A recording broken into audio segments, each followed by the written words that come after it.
Hey everyone, I'm Rod and Todd, a professional YouTuber who makes professional videos.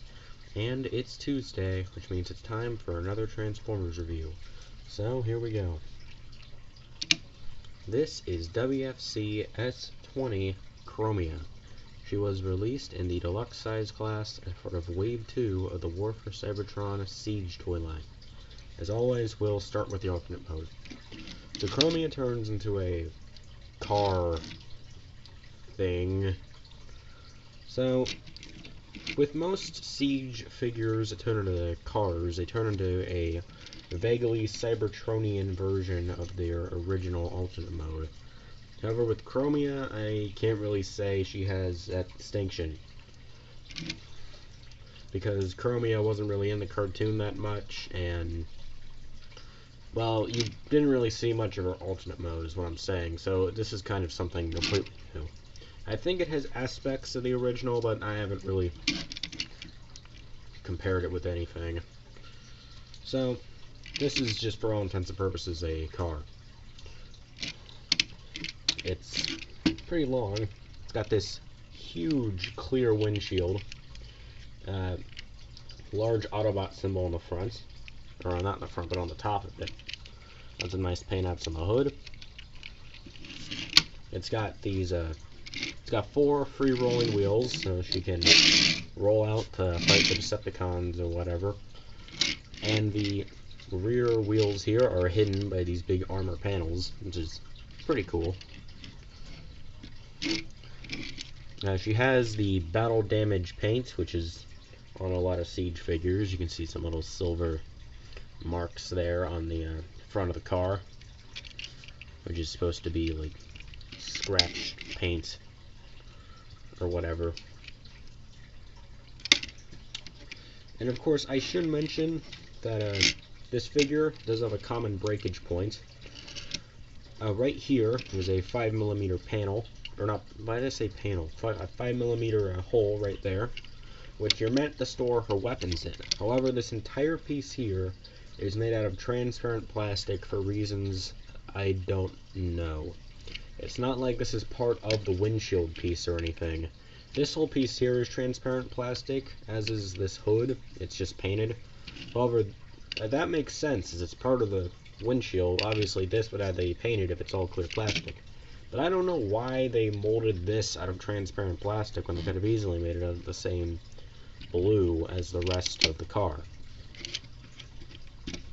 So, as with all transparent plastic, it is extremely brittle, and you should be very cautious when messing around with it, especially if it's a hinge. I actually own the Selects Nightbird, which is this figure but in different colors with a new head, and as soon as I transformed it for the first time, the hinge right here snapped clean off, because it was made of transparent plastic. I was able to super glue it, but then it broke again, and so now I don't have Nightbird on my shelf because it's too much of a mess. And so yeah, I won't be putting any weapons here because the transparent plastic has actually caused a small split here. There's a really tiny little crack right there. You can't see it, but it's there. And if I put a gun in it, or any sort of weapon, like here's your accessories, I'm afraid it'll break even more. So this is the only time you'll see me doing this. There you go. She also has other 5mm holes on her. One right here, you can store the gun in. And then one right there. And then same on the other side. And there's also one right there on the windshield, which oddly enough I don't worry about breaking because it's a lot thicker than this one right there. I haven't had any issues with that hole at all, which is great. The vehicle mode has numerous effect pieces, or not effect pieces, but like the little holes, the pegs on the top, which you can mount the standard effect pieces on. So here's the explosion piece from Taraxodon. I'll just put that on the top. Looks like you got hit by something.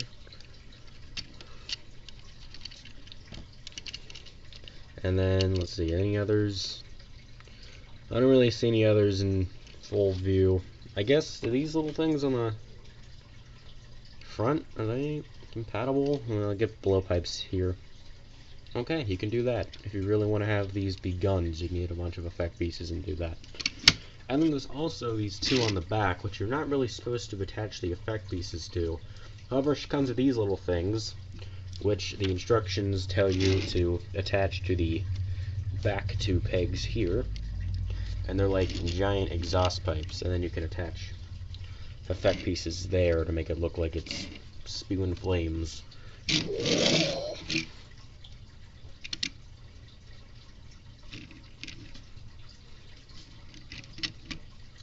Now, there's one complaint I have about this vehicle mode, is that it really feels like there should be something right on the back here, like something else, because you see here, it's got this, and then it just declines and then plateaus into this. It just looks like there's something missing on the top of this. So, Also, these little things here do not stay tabbed in at all. They will frequently come undone, at least on mine. You kind of have to fiddle around with them a bit. And of course, the figure uses the waist joint in transformation, so this piece is constantly turning. You gotta make sure everything's pressed flat, or else it won't sit right on the ground. So anyway, that's really all I have to say about Chromia's alternate mode. It's certainly unique, but it's not the best. It's definitely not my favorite Transformers vehicle mode ever. But, certainly not the worst. I do think it's one of the weakest in the entire line, though, but whatever. Even the bad stuff has some cool stuff in it. So, that's it for the vehicle mode, so now let's move on to the box. So anyway, here's the box. It's just the standard deluxe size box. If you're wondering if the packaging changed for Wave 2 or anything, no, it really didn't. This is one of those ones I removed the plastic tray from and threw it out, so there's no plastic tray in there, but on the inside here there would be a clear plastic tray where the figure would be held. And this is also one where for some reason you see there the bottom is warped, and I cannot get this to sit flat, so it will be constantly falling over. So my Siege logo on the bottom, Transformers logo on the side, standard stuff. You can see it says Chromia right there. And it has the little rank insignia right there. It's also mirrored on the back of the inside of the box. Yeah, this side flap does not stay closed. I don't know what I did with this one, honestly, to make it so not cool, or not good. Doesn't stand. Standard Siege mirror on the side. Hey, look, there's Chromia. Yeah, I've gone over this before. It's just standard stuff. This is the same on every Siege box, so you can pause it and take a look at it yourself. Back here, you can see it's not going well. You get a 3D render of the figure. There's a robot mode and vehicle mode. It transforms between the two in 15 steps. And then you can also see her holding Taraxodon in his axe mode. I'll be showing that off later. And then a cross-cell for Taraxodon and Aimless. That's a figure I don't have, so we won't be reviewing it. Of note is that the gun on the back of the box has this white stripe, which I'm assuming was supposed to be a paint app on the gun there, but the actual production one does not. That's a shame. And then we get to my favorite part, the individual package art. You can see Chromia, she's like sprinting, got her hands pointed, maybe she's like issuing a command or something. She has her gun in her hand there. And the art completely eschews the large backpack the figure has. You can kind of see it there in the back of the box. But you can't see it too well. It'll be more obvious when I actually show you the robot mode. So, yeah. And there's the top, the Autobot symbol, bottom if you're interested. And it's pretty obvious this box has had enough, so let's just take a look at the robot mode. So, here is Chromia in her robot mode. Standard size for the deluxe class figure, I guess. Yeah. I don't really have much to say about the scale. I don't know why I'm talking about that, because I don't talk about scale very often. So, this is kind of an obscure character in Transformers lore, especially if you're not a big Generation 1 fan. If you're more of a fan of the movies, you might not know about this character. However, she was actually in one of the movies. We'll get to that. So, Chromia started life as one of the female Autobots, basically an all-female resistance squad on Cybertron that was led by Elita 1. We already covered her teammate Greenlight. So, yeah, 2 of the female Autobots got toys in this one. Or in this line here. They only appeared in 1 episode of the cartoon, and they didn't get toys in the original 80s toy line. In the cartoon, Chromia was established to be in a romantic relationship with Ironhide. When I review Ironhide, I'll be pairing them up. Why not? So, yeah, she was the second in command of the female Autobot forces, and so therefore is a little more remembered than the rest.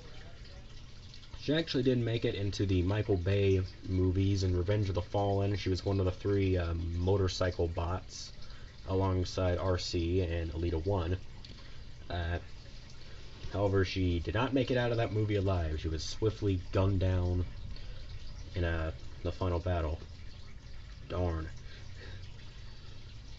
So Chromia has been relatively obscure. However, her fame has recently skyrocketed because she's been getting a surge of new toys.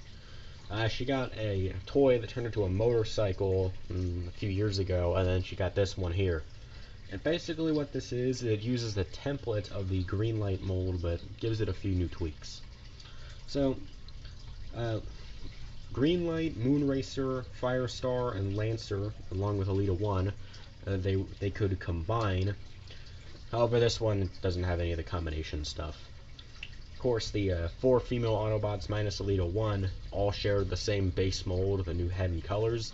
Chromia is very similar. If you've seen my Greenlight review, this backpack will probably seem familiar. So yeah, she has a large backpack with wheels on the back, just like Greenlight. In fact, she even shares a few parts with that mold, which we'll get to in a bit. So just like with that Greenlight mold, it stands really well despite this large backpack, probably because it's mostly hollow. And as with that mold, I honestly don't mind it. Normally I hate it when Transformers figures just have the entire vehicle mode folded up against their back, but with this one, I don't mind so much. It actually contributes to the overall aesthetic of the figure, so I dig it. In terms of articulation, she has pretty standard stuff. Ball joints at the head, so she can move up. A lot up. Can't really move down because there's this piece right here. Move to the sides, no, not very much. Well, a lot much there, but okay, there we go. Universal joint at the shoulder, so she can move it out a bit. And she would be able to move it all the way around if not for this thing. Swivel at the elbow, bend at the elbow. She does not have a wrist swivel, however she has this point of articulation, if you could consider that a useful point of articulation. Waist swivel, I think. Yeah, waist swivel. Isn't really moving much, but you can kind of see it. There you go, it's twisting. Ball joints at the legs. You can move it out, forward a bit, and okay, we'll get to this here pretty soon. And back a bit. Swivel up the thigh, bend at the knee, and of course the signature Siege foot sideways ankle, so that you can splay her legs out and still have her sitting flat, which is a really useful feature if you're into posing your figures, which I'm not too much, but it's there. Of course, I should mention, yes, this figure does have ball joints at the legs. Most Siege figures have those little universal joints in the shoulders and the thighs. That makes them way more robust and sturdy, and I prefer that. However, this figure reuses the thigh parts from the Moonracer / Greenlight mold from Power of the Primes. In fact, it even has the little holes in the back or this piece would tab in the transformation. So she has ball jointed legs, which means she doesn't stand up too good, especially when you pair these small feet with really loose ball joints. Which, okay. Earthrise RC actually has similar, very small feet. However, she uses the universal joints at the leg to the ball joints, and that makes all the difference. Earthrise RC stands up amazingly. And yeah, I should probably mention, you already saw it when I took a look at the articulation, but it has this weird feature where that can pop off. Now get your head out of the gutter, okay? I don't know why this is on a hinge, more like why does it need to pop off? And of course it pops off fairly easily, so it's probably a part you could lose. Of course, I think it's also made out of transparent plastic, so good break. Just don't take it off and take it on too much. Please don't do that. It's kind of the same issue with Transmetal Black Arachnia from Beast Wars, to where her chest armor could pop off. However, unlike that figure, there is no running change that made it to where you couldn't remove this. So, there you go. She has black soulless eyes for some reason. Could have made those blue, or like green, or any other color. You had to make them black. Of course, she can. Her 5mm fists can hold Battle Masters, like Tyraxodon here. Or she can hold her numerous accessories. She comes with 4 accessories, 3 of which I've already shown you, the other one you haven't seen yet. So, 4 accessories. The primary one is this little gun. The instructions call this a RT5 anti-thermo blaster. I kind of like it. It looks like a little submachine gun or something. It looks surprisingly like a human weapon for this sci-fi robot thing. It has this tiny little gun. You just put it in your hand. Our next weapon, or accessory, if it isn't really a weapon, is this little silver, or not silver, but it's a white tube. The instructions call this the SR Hush Fuse, and you can use this in 2 separate ways. So, you can either attach it on the top of the gun, and it can be a scope, or you can attach it on the end of the gun, and it can be a silencer. I actually really like this. It looks cool. I actually think it kind of looks like the gun that came with G.I. Joe's Dial Tone from the original 80s line. He had this big gun with a big silencer on the end. It kind of looks a lot like this. And you can't really see it too well because it's bright. It doesn't come out well on camera, but it actually does have some holes in it, like it's a vented shroud for the thing, which is really nice. Of course, you can attach blast effect pieces to the end of the gun. You can make it look like he's shooting it. No, I don't want the little ring piece to pop off. There you go, she's shooting it. And you can also do the same with the silencer. There's the same hole on the end. There you go. For next accessories, you've already seen these. I showed them off in vehicle mode. She has these 2 little blue canisters or cylinders or whatever. That. And the instructions call these EMP grenades. For once, a weapon name in Siege that actually makes sense. So, from what I can tell, there's supposed to be little grenades that must emit some electromagnetic pulse once they explode. Which, given how you're fighting against an army of giant robots, that is actually surprisingly practical. Bravo, Hasbro. So these things can be used in a multitude of ways. So, of course, these are grenades. You can attach them in your hand and make it look like she's throwing it. You can do that with both of them, of course.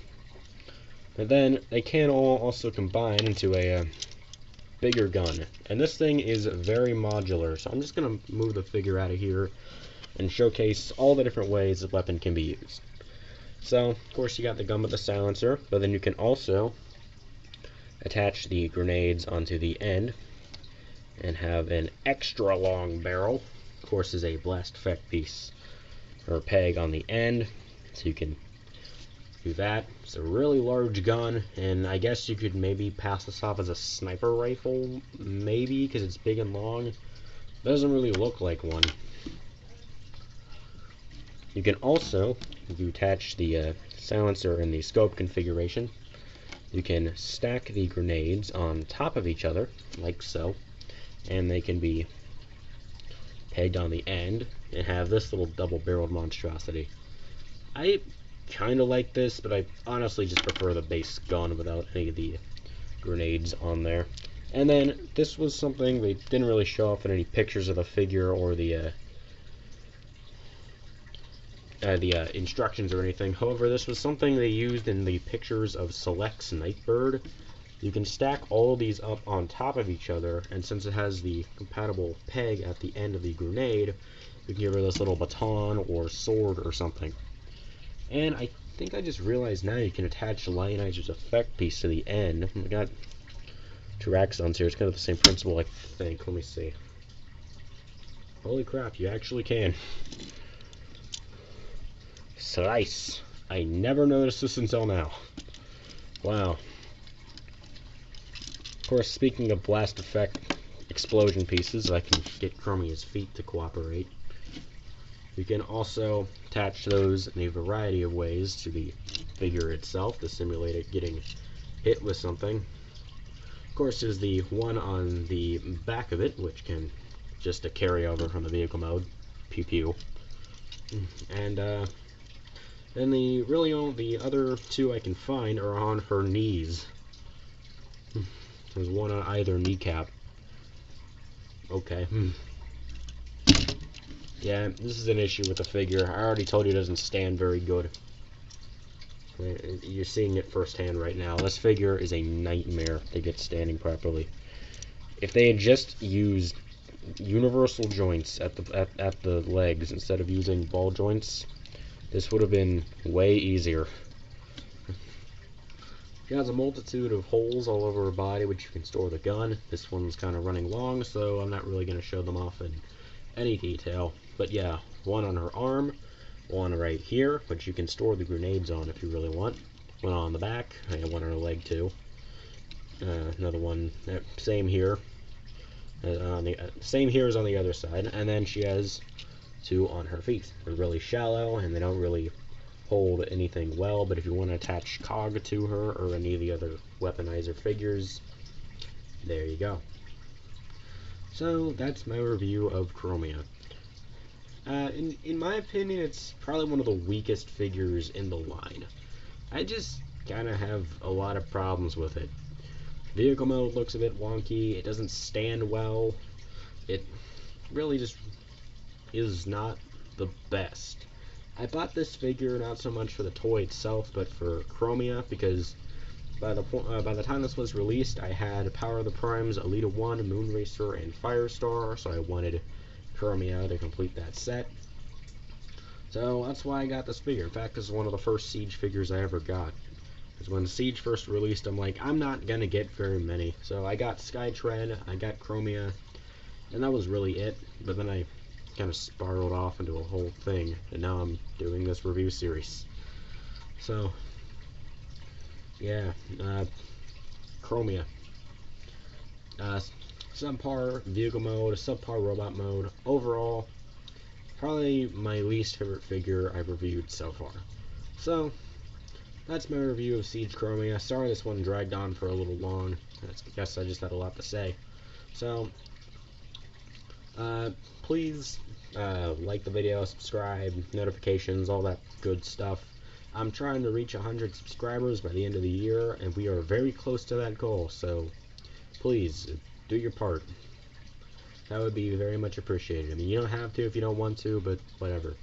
So anyway, tune in next week as we review the Tough as Nails Autobot Weapons Specialist, Ironhide. This has been Rod and Todd signing off.